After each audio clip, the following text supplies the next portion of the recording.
أن لا إله إلا الله وحده لا شريك له ونشهد أن محمدا عبده ورسوله وصلى الله تعالى على خير خلقه محمد وآله وأصحابه وسلم. حضرات، جیسا کہ اس اجلاس میں مختلف علماء کرام خطبائے عظام کے لیے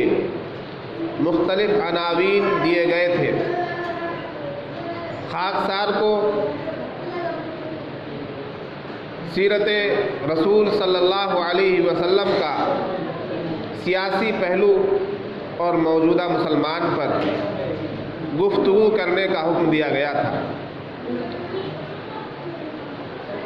آج ہمارا اور اس معاشرے کا المیہ یہ ہے کہ ہم اپنے رسول کی سیرت کے ہر پہلو سے اچھی طرح واقف نہیں ہیں، بلکہ ہمارے معاشرے کا وہ طبقہ جو اپنے آپ کو انٹلیکچوئلز کہتا ہے، جو اپنے آپ کو تعلیم یافتہ کہتا ہے، جو اپنے آپ کو ٹیچرز اور ماسٹرز اور دنیا داروں میں جانکار سمجھتا ہے، اور جو اپنی عقل کا اور اپنے شعور کا ڈھنڈورا پیٹتا پھرتا ہے، ہمارا وہ طبقہ بھی اپنے رسول، اپنے نبی، اپنے محبوب پیغمبر محمد عربی صلی اللہ علیہ وسلم کی سیرت اور آپ کے حالات سے ناواقف ہے. ہمیں معلوم ہے کہ ربیع الاول کا مہینہ چل رہا ہے، لیکن ہمیں یہ معلوم نہیں کہ ربیع الاول کا مہینہ کیسا مہینہ ہے اور ربیع الاول کے مہینے کی اسلامی حیثیت کیا ہے، اسلامی تاریخ میں اس مہینے کو کیا اہمیت حاصل ہے، اور اس مہینے میں کس ذات اور کس بلند و بالا صفات شخصیت کی بعثت ہوئی ہے. ہم اس بات سے نابلد ہیں. ہمارا معاشرہ اور معاشرے کا پڑھا لکھا طبقہ بھی ربیع الاول اور ربیع الاول میں پیدا ہونے والی شخصیت کی سیرت سے ناواقف ہے. یہ ہمارے لیے المیہ ہے اور سوچنے کا مقام ہے کہ ہم اپنے نبی کے حالات سے ناواقف ہیں. ہم اپنے نبی کے حالات کو نہیں جانتے، ہم اپنے نبی کے واقعات کو نہیں جانتے، اور ہمارا دعویٰ یہ ہے کہ ہم مسلمان ہیں، ہم اسلام کے جانکار ہیں، ہمیں سب سے اچھا مذہب ملا ہوا ہے، ہم سب سے سچے مذہب پر چلنے والے ہیں. بے شک ہمارا مذہب سب سے اچھا ہے، بے شک ہمارا مذہب سب سے فوقیت والا ہے، بے شک ہمارے مذہب کے مقابلے میں دنیا کا کوئی مذہب نہیں ہے. ان الدین عند اللہ الاسلام، اللہ کے نزدیک اسلام ہی مذہب کی اہمیت ہے. اسلام کے علاوہ اللہ کی بارگاہ میں، اللہ کے دربار میں کوئی دوسرا مذہب قابل قبول نہیں ہے. بے شک یہ ساری باتیں صحیح ہے اور سچ ہے، اپنی جگہ پر ان تمام باتوں کی اہمیت ہے، لیکن جس بلند و بالا مذہب پر اور جس اعلیٰ اور سچے مذہب پر ہم عمل پیرا ہیں اور جس مذہب کے ہم ناب لیوا ہیں، جس دین کے ہم پیروکار ہیں، کیا اس دین پر اور اس دین کی معلومات پر بھی ہماری عقل کام کرتی ہے؟ کیا ہم نے اپنے دماغ میں، کیا ہم نے اپنی عقل میں، کیا ہم نے اپنے ذہن میں، کیا ہم نے اپنے ذہن کی میموری میں کبھی اس بات کو بسانے کی کوشش کی؟ کیا ہم نے اپنے نبی، اپنی شریعت، اپنے اسلام کا گہرائی سے مطالعہ کیا کہ جس مذہب اور جس دین کو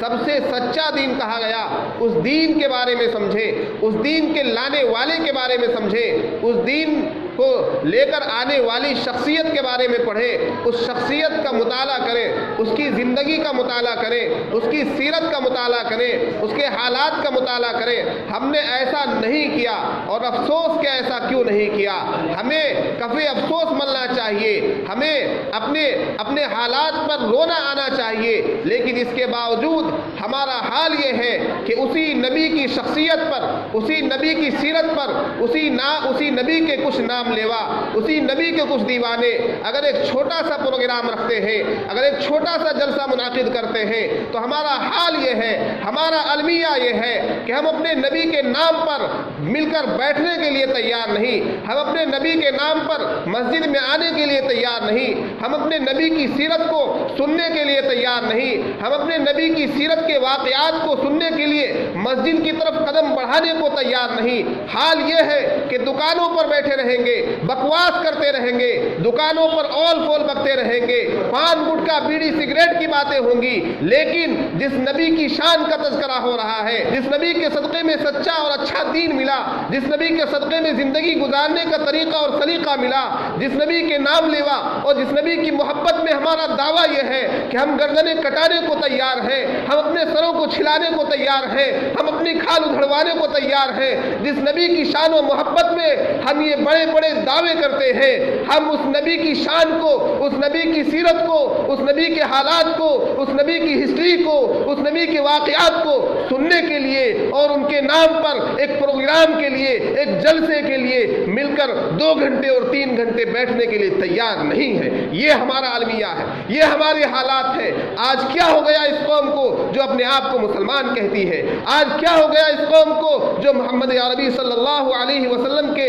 دامن کو تھامنے کا دعویٰ کرتی ہے کہ نبی کا دامن نہیں چھوڑیں گے، نبی کا دامن نہیں چھوڑیں گے؟ صبح شام کے ہمارے نعرے ہیں، میں کہتا ہوں کہ ہمارے یہ نعرے کھوکھلے ہیں، ہمارے یہ دعوے کھوکھلے ہیں، اس لیے کہ ہم نے ابھی تک اپنے نبی کے دامن کو پکڑا ہی نہیں۔ ارے چھوڑا تو اس کو جاتا ہے جسے پکڑا جائے، جب ہم نے اپنے نبی کے دامن کو اچھی طرح سے پکڑا ہی نہیں تو چھوڑنے کی بات کہاں سے آ گئی؟ تم کیا دعویٰ کر رہے ہو؟ تمہارا عمل کیا ہے؟ تمہاری زبان کیا ہے؟ تمہارا عمل کیا ہے؟ تم بول کیا رہے ہو؟ تم کر کیا رہے ہو؟ دل میں کچھ اور ہے، زبان پر کچھ اور ہے، عمل میں کچھ اور ہے، حرکات اور سکنات کچھ اور بتا رہے ہیں۔ یہی تو منافقت ہے میرے بھائی، یہ مسلمانی نہیں ہے۔ مسلمانی اس کو نہیں کہا جاتا۔ مسلمانی تو یہ ہے کہ نبی کے نام پر جب آواز دی جائے تو بڑھ کر قدم بڑھایا جائے، نبی کے نام پر جب جمع ہونے کو کہا جائے تو لپک کر وہاں بیٹھا جائے، نبی کے نام کا جہاں تذکرہ ہو وہاں بیٹھ کر ثواب حاصل کیا جائے، اور نبی پاک صلی اللہ علیہ وسلم کی ذات اطہر پر درود و سلام کا نذرانہ پیش کیا جائے۔ لیکن افسوس، بازار کی ایک مسجد میں نبی کی سیرت اور نبی کی شان کا تذکرہ ہو اور اس بازار کے اندر دکانیں اپنی تمام تر رونقوں کے ساتھ، چمک دمک کے ساتھ مسلمانوں کی دکانیں کھلی ہوئی ہوں۔ ایک بازار کی مسجد میں نبی آخری محمد عربی صلی اللہ علیہ وسلم کی شان و رسالت کا ذکر ہو اور اس بازار کے اندر مسلمانوں کی دکانوں پر تالے نہ پڑے، اس بازار کے اندر مسلمانوں کی دکانوں کے شٹر پر لوک نہ لگے، یہ کتنے افسوس کی بات ہے، یہ کتنے افسوس کی بات ہے۔ پھر حالات آتے ہیں،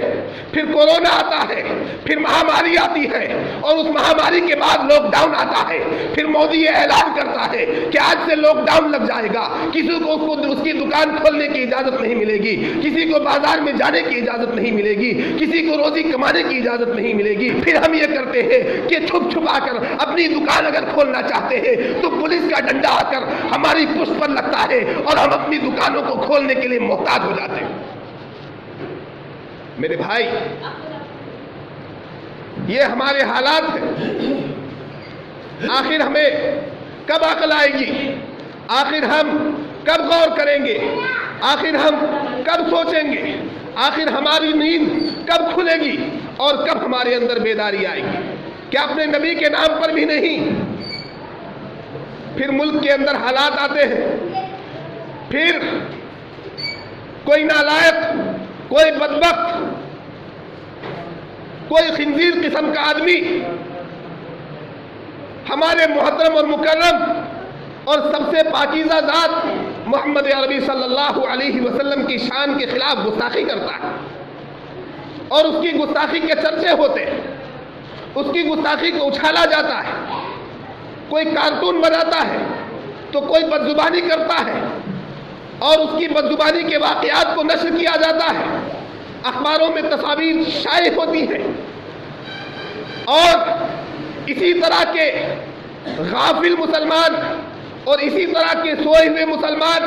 اس گستاخی کو دیکھتا ہے، گستاخی بھری تصاویر کو اپنی نظروں کے سامنے دیکھتا ہے، گستاخی بھری ویڈیوز کو اپنی نظروں کے سامنے دیکھتا ہے، لیکن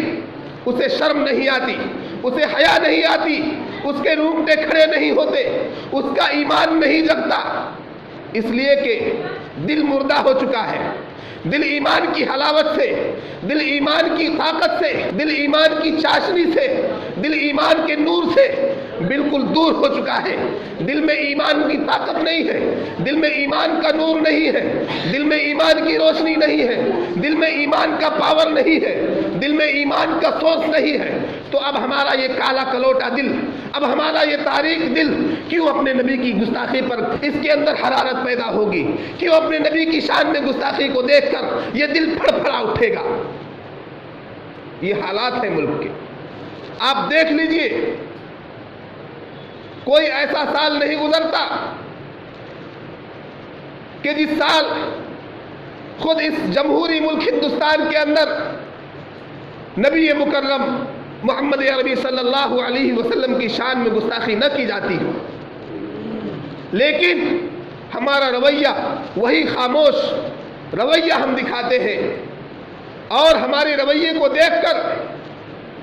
وہ گستاخان رسول، وہ دشمنان اسلام،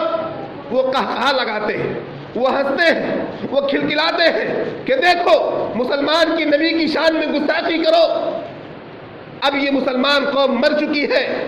اب ان کا ضمیر زندہ نہیں رہ گیا ہے۔ پھر انہیں موقع ملتا ہے کہ جس مذہب کے نبی کی شان میں گستاخی کی جائے اور اس مذہب کے ماننے والے خاموش رہے، تو کیوں نہ ہم اس مذہب کے قرآن کے خلاف بھی گستاخی کریں، کیوں نہ ہم اس مذہب کے معبود کے خلاف بھی گستاخی کریں، کیوں نہ ہم اس مذہب کے ماننے والوں کی مسجدیں بھی چھین لیں، کیوں نہ ہم اس مذہب کے ماننے والوں کی عیدگاہوں پر بلڈوزر چلا دیں، کیوں نہ ہم اس مذہب کے ماننے والوں کے قبرستان کو ویران کر دیں۔ ان کی ہمتیں اگر بڑھتی ہیں تو وجہ ہماری اور آپ کی خاموشی ہے۔ میرے دوستو، میں جذبات میں آ کر کچھ بات کہہ رہا ہوں، لیکن یہ باتیں جو میں کہہ رہا ہوں یہ افسانہ نہیں ہے، یہ حقائق ہیں جو میں آپ کے سامنے پیش کر رہا ہوں۔ میں اپنے موضوع پر چند باتیں کہہ کے اپنی جگہ لیتا ہوں۔ نبی پاک صلی اللہ علیہ وسلم دو ادوار سے آپ کی زندگی گزری ہے، دو عہد اور دو زمانے نبی پاک صلی اللہ علیہ وسلم کے تقسیم کیے جا سکتے ہیں۔ نبی پاک صلی اللہ علیہ وسلم کا ایک دور جسے دور مکی کہا جا سکتا ہے، ایک عہد مکی ہے، جب مکہ میں نبی پاک صلی اللہ علیہ وسلم نے اعلان نبوت کیا۔ اعلان نبوت سے لے کر ہجرت تک یہ عہد مکی کہا جاتا ہے، اور مکہ سے جب مدینے کی طرف آپ نے ہجرت فرمائی ہے، اپنے سب سے رفیق، سب سے عزیز دوست حضرت ابو بکر صدیق رضی اللہ عنہ کو لے کر جب آپ نے مدینے کی ہجرت فرمائی، مدینے میں جا کر آپ نے قیام فرمایا، یہ دور مدینہ ہے اور یہ عہد مدنی ہے۔ آپ صلی اللہ علیہ وسلم نے مکی دور میں بھی سیاست کی، آپ صلی اللہ علیہ وسلم نے مدنی دور میں بھی سیاست کو اختیار کیا۔ آپ صلی اللہ علیہ وسلم کی پوری زندگی ایماندارانہ سیاست سے عبارت ہے۔ آپ صلی اللہ علیہ وسلم کی مکمل زندگی سچی اور صادق اور امین والی سیاست سے عبارت ہے۔ آپ صلی اللہ علیہ وسلم جب مکے میں تھے تو مکے والوں کو دیکھا کہ یہاں کفار و مشرکین کا غلبہ ہے، یہاں دشمنان اسلام کا غلبہ ہے، یہاں اسلام کے خلاف سازشیں کرنے والوں کا غلبہ ہے، یہاں ہم اسلامی حکومت قائم نہیں کر سکتے، یہاں علی الاعلان اسلام کو نافذ نہیں کیا جا سکتا، یہاں ایک معبود، ایک قہار، ایک بادشاہ کی حکومت کو سر تسلیم یہاں پر سب لوگ ایکسپٹ نہیں کر سکتے، تو اب یہاں کیا کیا جائے؟ آپ صلی اللہ علیہ وسلم نے مکی دور میں عہد مکی میں جس سیاست کو اپنایا ہے اس سیاست کو بھی دیکھنے اور سمجھنے کی ضرورت ہے۔ آپ صلی اللہ علیہ وسلم نے جس حکمت عملی کا مظاہرہ مکی دور کے اندر کیا ہے، آج ہمیں اس سے سبق لینے کی ضرورت ہے۔ نبی پاک صلی اللہ علیہ وسلم نے عہد مکی میں دیکھا کہ کفار و مشرکین کا غلبہ ہے، تو آپ صلی اللہ علیہ وسلم نے وہاں صرف تعلیم اور دعوت کا کام کیا۔ آپ صلی اللہ علیہ وسلم نے مکے میں صرف تعلیم اور دعوت کا کام کیا. آپ صلی اللہ علیہ وسلم جاتے تھے فردن بھی, انفرادی طور پر بھی لوگوں کو دعوت دیتے تھے کہ دیکھو ہمارا اور تمہارا معبود ایک ہے, ہمارا پالنہار ایک ہے, ہمارا بنانے والا ایک ہے, ہمارا خالق ایک ہے. اس ایک کو چھوڑ کر یہ سینکڑوں جو تم نے معبود بنا رکھے ہیں, یہ جو تم نے طرح طرح کے بت بنا رکھے ہیں, کسی کا سائز چھوٹا ہے کسی کا بڑا ہے, یہ بت تمہارے کام آنے والے نہیں ہیں, بلکہ ایک خدا کے سامنے سجدہ ریز ہو جاؤ, ایک خدا کو تسلیم کر لو, ایک خدا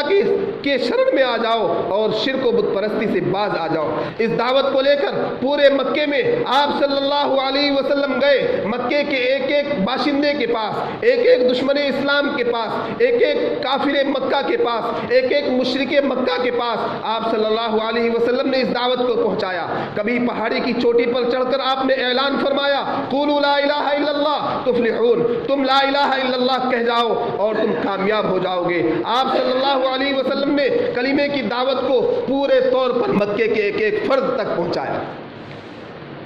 پھر آپ صلی اللہ علیہ وسلم نے دیکھا کہ مکے والے مخالفت میں آگے بڑھتے جا رہے ہیں, ہماری دعوت کے خلاف سازشیں عروج پر ہے. تو آپ صلی اللہ علیہ وسلم نے چاہا کہ قریب کا کوئی ایسا علاقہ جو ہماری بات کو سمجھ جائے اور ہماری بات کو مان لے تو اس سے بہت مدد ملے گی. آپ صلی اللہ علیہ وسلم نے طائف کا رخ کیا. طائف مکے سے فاصلے پر ایک دوسرا علاقہ تھا. نبی پاک صلی اللہ علیہ وسلم نے سوچا کہ طائف والوں نے اگر ہماری بات مان لی تو ہو سکتا ہے کہ پھر مکے پر اور مکے کے اندر دعوت کا کام کرنا آسان ہو جائے. آپ صلی اللہ علیہ وسلم طائف گئے, جس سوچ اور جس ارادے کے ساتھ گئے تھے اس ارادے کے خلاف وہاں کے لوگوں کو پایا. آپ صلی اللہ علیہ وسلم نے جن لوگوں کے سامنے دعوت پیش کی, جن لوگوں کے سامنے اسلام پیش کیا, ایمان کا کلمہ پیش کیا, ان لوگوں نے آپ صلی اللہ علیہ وسلم کے ساتھ اچھا برتاؤ کیا نہیں. آپ صلی اللہ علیہ وسلم کے ساتھ انہوں نے اچھا معاملہ نہیں کیا, بلکہ آپ کو برا بھلا کہہ کر وہاں سے آپ کو آنے پر مجبور کر دیا. آپ کے پیچھے اوباش لڑکے لگا دیے گئے, آپ کے پیچھے پتھروں کی بارش کی گئی, آپ پر پتھر برسائے گئے, آپ کے جسم اتھر سے خون بہنے لگا اور آپ کی جوتیاں مبارک خون سے تر ہو گئی. اس حال میں آپ صلی اللہ علیہ وسلم وہاں سے تشریف لائے. پھر مکے کی آزمائشوں کو دیکھ کر اور مکے کی ثقالتوں کو دیکھ کر اور مکے کی صعوبتوں کو دیکھ کر اور مکے کی مشکلات کو دیکھ کر آپ صلی اللہ علیہ وسلم نے اللہ کی بارگاہ میں دعا کی تو اللہ تبارک و تعالیٰ نے ہجرت کا حکم فرمایا. پھر اللہ کے حکم سے نبی پاک صلی اللہ علیہ وسلم نے مدینے کی طرف ہجرت کا ارادہ کیا. مدینے میں جا کر آپ صلی اللہ علیہ وسلم نے 3 بڑے سیاسی کام کیے. ایک تو یہ کیا کہ وہاں میثاق مدینہ آپ صلی اللہ علیہ وسلم نے قائم کیا, ایک ایسا عہد نامہ, ایک ایسا قرار نامہ جس پر تمام لوگوں کا اتفاق ہو, جس پر تمام لوگوں کا اتحاد ہو, جو مدینے کے تحفظ کے لیے, جو مدینے کی حفاظت کے لیے اور مدینے کے باشندوں کی حفاظت کے لیے ایک قرار نامہ تھا. اس پر تمام لوگوں کا اتفاق ہوا. یہ نبی پاک صلی اللہ علیہ وسلم نے جا کر وہاں کیا, یہ ایک بڑی کامیابی تھی. پھر آپ صلی اللہ علیہ وسلم نے تمام مہاجرین اور تمام انصار کے درمیان مواخات کا معاملہ کیا. مواخات کیا ہے کہ ہجرت کر کے آنے والوں کو وہاں بسنے والے, وہاں رہنے والے پہلے کے لوگوں کے ساتھ ان کا بھائی چارہ کر دیا کہ دیکھو یہ ہجرت کر کے آئے ہیں, یہ اپنے گھر بار کو چھوڑ کر آئے ہیں, یہ اللہ کے لیے آئے ہیں, یہ رسول اللہ کے لیے آئے ہیں, یہ اپنے دین و ایمان کی حفاظت کے لیے آئے ہیں, انہوں نے اپنا کوئی ساز و سامان نہیں لیا, یہ سب کچھ مکے میں چھوڑ کر آ گئے ہیں. اب ان کے لیے جو کچھ بھی ہے وہ مدینے میں ہے. لہذا مدینے کا ایک فرد مکے کے ایک فرد کو, ایک انصاری صحابی, ایک مہاجر صحابی کو اپنا بھائی بنا لے اور اپنے گھر میں اس کو رکھ لے. یہ انصار مدینہ نے بھی بڑا دل کیا اور ان کو اپنا بھائی بنا لیا. یہ مواخات کا معاملہ آپ صلی اللہ علیہ وسلم نے مدینے میں جا کر مدینے کے لوگوں کے ساتھ اور مکے کے مہاجرین کے ساتھ مواخات کرا دیا. تیسرا کام جو نبی پاک صلی اللہ علیہ وسلم نے مدینے میں جا کے کیا وہ مسجد نبوی کی بنیاد آپ نے رکھی. سب سے پہلے ہجرت فرمانے کے بعد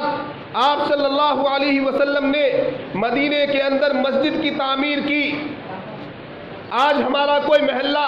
آج ہماری کوئی بستی آباد ہوتی ہے تو ہمیں مسجد کی فکر نہیں ہوتی، فکر یہ ہوتی ہے کہ بڑی عمارت کیسی بن جائے، فکر یہ ہوتی ہے کہ عالی شان عمارت ہم کیسے تعمیر کر لیں، ہماری بلڈنگ دوسری بلڈنگوں سے اونچی کیسے ہو جائے۔ ہماری یہ فکر نہیں ہوتی کہ ہماری کوئی عبادت گاہ ہونی چاہیے، اللہ کو پکارنے کا، اللہ کو منانے کا، اللہ کو راضی کرنے کا، اللہ کے سامنے سجدہ ریز ہونے کا کوئی مقام بھی ہونا چاہیے، کوئی گھر بھی ہونا چاہیے، اس کی فکر نہیں کرتے ہیں۔ بڑے افسوس کی بات ہے، اللہ کے نبی صلی اللہ علیہ وسلم نے اور مہاجرین نے سب سے پہلے مدینے میں پہنچ کر مسجد کی تعمیر کی، اور وہ مسجد ایک دارالقضاء کی حیثیت بھی رکھتی تھی، وہ مسجد ایک قید خانہ کی حیثیت بھی رکھتی تھی، وہ مسجد مسائل کے حل کرنے کا ایک ذریعہ تھی، وہ مسجد نمازیوں کے لیے نماز کے وقت نماز گاہ ہے، قیدیوں کے لیے قید خانہ ہے، وہ مسجد معاملات کو حل کرنے کا ایک ذریعہ ہے،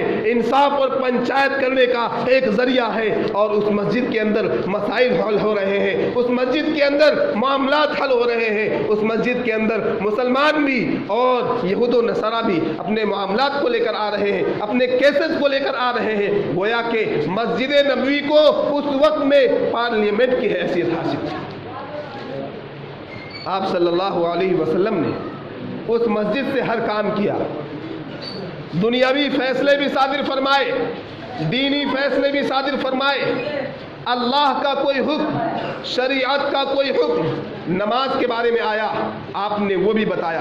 زکوٰۃ کے بارے میں آیا آپ نے وہ بھی ارشاد فرمایا،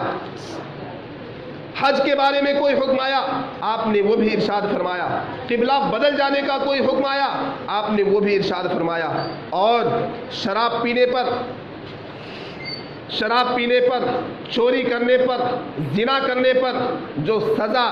اللہ تبارک و تعالیٰ نے مقرر کی، آپ صلی اللہ علیہ وسلم نے اس مسجد کے ممبر و محراب سے اس سزا کو بھی نافذ فرمایا۔ یہ آپ صلی اللہ علیہ وسلم کی سیاست ہے، یہ آپ صلی اللہ علیہ وسلم کی پاکیزہ سیاست ہے، یہ آپ صلی اللہ علیہ وسلم دنیا کے ایک ایک فرد کی فکر فرما رہے ہیں۔ مدینہ پہنچے ہیں تو مدینہ میں رہنے والے ایک ایک فرد کی فکر فرما رہے ہیں۔ اسلامی سیاست اور سیرت کے پہلو کی جو سیاست ہے وہ کیا ہے، وہ دو لفظوں میں کہا جائے تو بات مکمل ہو جائے، وہ کیا ہے؟ اسلامی سیاست کیا ہے؟ اسلام کس سیاست کو پسند کرتا ہے؟ نبی نے کس سیاست کو پسند کیا ہے؟ وہ کون سی سیاست ہے جس سیاست کے بارے میں نبی پاک صلی اللہ علیہ وسلم کی رہنمائی ملتی ہے؟ وہ کیسی سیاست ہے جس کے بارے میں قرآن کی رہنمائی ملتی ہے؟ وہ کون سی سیاست ہے جس کے بارے میں اللہ تبارک و تعالیٰ کی رہنمائی ملتی ہے؟ وہ کون سی سیاست ہے جس کے بارے میں قرآن رہنمائی فرماتا ہے؟ میرے بھائی، دو لفظوں میں بات کہی جائے تو بات مکمل ہو جائے گی۔ وہ ایسی سیاست ہے جس میں عدل قائم ہو، وہ ایسی سیاست ہے جس میں عدل قائم ہو، ہر آدمی کو انصاف ملے، کسی پر ظلم نہ ہو، ہر آدمی کو انصاف ملے۔ اسی کا نام اسلامی سیاست ہے، اسی کا نام سیرت نبوی سے ملنے والی سیاست یہی ہے کہ ہر آدمی کے ساتھ، سماج کے ہر فرد کے ساتھ انصاف قائم ہو، سماج کے کسی فرد پر ظلم نہ ہو۔ اسی لیے جب حضرت عمر رضی اللہ عنہ خلیفہ دوم اور ایک بہادر جری انسان جب خلافت کی کرسی پر بیٹھتے ہیں تو وہ کہتے ہیں کہ میرے لیے کوئی طاقتور نہیں ہے، یہاں تک کہ میں کمزوروں کا جو حق اس پر ہے وہ حق کمزوروں کو نہ دلا دوں، اور میرے لیے کوئی کمزور اس وقت تک کمزور نہیں ہے جب تک کہ طاقتور سے لے کر میں اس کا حق اسے نہ دلا دوں۔ یہ حضرت عمر رضی اللہ عنہ کا عدل ہے۔ سب سے پہلے حضرت ابو بکر صدیق رضی اللہ عنہ نے خلافت قائم کی، اس کے بعد خلیفہ دوم حضرت عمر رضی اللہ عنہ نے خلافت قائم کی۔ سیرت کے آئینے میں، سیرت کے نقش قدم پر، سیرت سے رہنمائی لے کر ان حضرات نے خلافت قائم کی۔ تیسرے خلیفہ حضرت عثمان غنی رضی اللہ عنہ بنے، چوتھے خلیفہ حضرت علی حیدر کرار رضی اللہ عنہ بنے،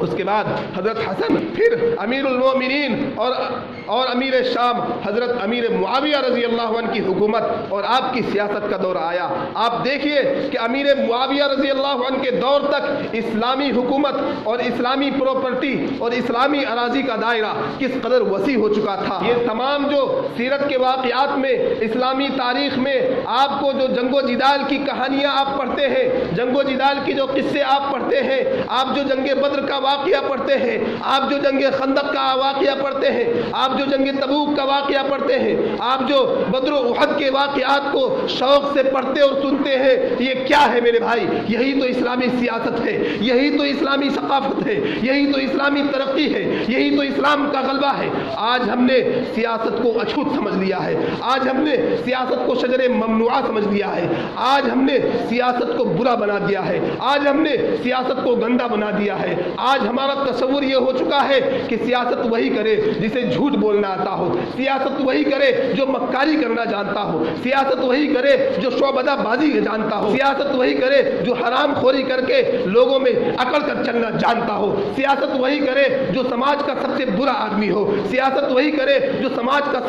سب سے دبنگ آدمی ہو، سیاست وہی کرے جو سماج کا سب سے گنڈا آدمی ہو، سیاست وہی کرے جسے مکاری کے سارے چال آتے ہو، سیاست وہی کرے جسے جھوٹ بولنے کے سارے داؤ پیچ آتے ہو، سیاست وہی کرے جو دھوکہ دینے کے سارے کورس کر کے آیا ہو۔ میرے بھائی ایسی بات نہیں ہے۔ آپ سیرت کو اٹھا کر دیکھ لیں، تاریخ اسلام کو اٹھا کر دیکھ لیں، جنگ و بدر کے واقعات کو اٹھا کر دیکھ لیں، خندق و حنین کے واقعات کو اٹھا کر دیکھ لیں، خلفائے راشدین کے دور کو پڑھ لیں، آپ کو معلوم ہوگا کہ اسلام نے جس سیاست کی تعلیم دی ہے وہ یہ ہے کہ سماج کے اندر، معاشرے کے اندر، ملک کے اندر اور شہر کے اندر انصاف قائم ہو، عدل قائم ہو۔ عدل قائم ہوگا تو اسلامی سیاست کہا جائے گا، اگر عدل قائم نہیں ہوگا تو ایسی سیاست سے کوئی فائدہ حاصل ہونے والا نہیں ہے۔ اسلام ایسی سیاست کی مخالفت کرتا ہے۔ میں اپنی بات کو یہ ختم کرتا ہوں۔ وآخر دعوانا ان الحمد للہ۔